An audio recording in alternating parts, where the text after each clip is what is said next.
আসসালামু আলাইকুম প্রিয় ভিউয়ার্স। আজকে আমরা ভোকাল কর্ডের পলিপে অপারেশন করতে যাচ্ছি ইনশাল্লাহ। আমাদের এই পেশেন্ট, ওনার বয়স 50, ওনার কণ্ঠনালীতে স্বরভঙ্গের সমস্যা ছিল। তা আপনারা দেখুন যে তার কণ্ঠনালীর ভিতরে একটা পলিপ হয়েছে, মাঝখানে বেশ বড়।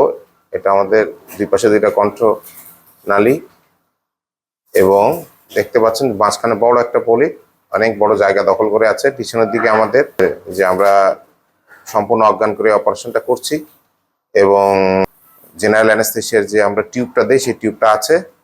তো অপারেশন আমরা ইনশাল্লাহ শুরু করছি এবং অপারেশনের পরে আমাদের শ্বাসনালীর কি পরিস্থিতি এটা ইনশাল্লাহ আমরা আবার আপনাদেরকে ভিডিওতে দেখাবো। পলিপটা আমরা এক্সিশন করে ফেলেছি এবং আমরা এটা এখন পলিপটা নিয়ে আসবো।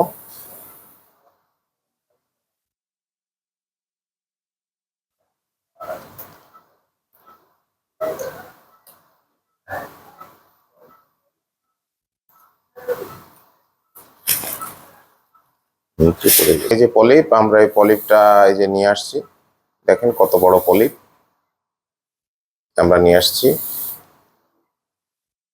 জি, এই যে আমাদের কণ্ঠনালীর পলিপ দেখতে পাচ্ছেন। সাধারণত এত বড় খুব কমই হয়। যে এটা আমরা পরীক্ষা করব বায়োপসি পরীক্ষার জন্য।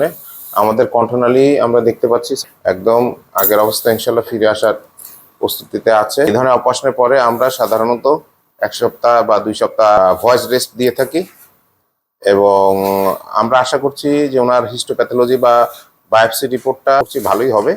সেক্ষেত্রে অপারেশনের পরবর্তীতে অন্য কোনো চিকিৎসা খুব একটা জরুরি হবে না আশা করছি ইনশাল্লাহ, এবং উনি ওনার স্বাভাবিক কর্মজীবনে ইনশাল্লাহ ফিরে যেতে পারবেন এবং কণ্ঠ ওনার আগের অবস্থায় ইনশাল্লাহ চলে আসবে। তো প্রিয় ভিউয়ার্স, দীর্ঘমেয়াদী যদি আমাদের 2 সপ্তাহের বেশি কণ্ঠ বসে যায় এবং প্রাপ্তবয়স্ক হয় তাহলে অবশ্যই আমরা নাক কান গলার বিশেষজ্ঞ একজন ডাক্তারকে দেখাবো এবং অবশ্যই আমরা কিছু টেস্ট আছে যেরকম ফাইবার অপটিক ল্যারিঙ্গোস্কোপি বা এফওএল টেস্ট। এটা আমরা ডাক্তারদের পরামর্শ অনুযায়ী করাবো। যদি প্রয়োজন হয়, অনেক সময় লাগে, আমরা মাইক্রো ল্যারিঞ্জিয়াল সার্জারি, যদিও এটা আমরা এন্ডো ল্যারিঞ্জিয়াল সার্জারি করেছি, আমরা এন্ডোস্কোপের মাধ্যমে অপারেশনটা করেছি। এটা আধুনিক একটা পদ্ধতি, অনেক বড় করে দেখা যায় এবং খুবই কার্যকরী একটা পদ্ধতি এবং দ্রুত রিকভারি হয়। ভবিষ্যতে ইনশাল্লাহ আমরা অন্যান্য ভিডিও নিয়ে আসবো। ভালো থাকবেন, সুস্থ থাকবেন, দোয়া করবেন সবার জন্য। আসসালামু আলাইকুম।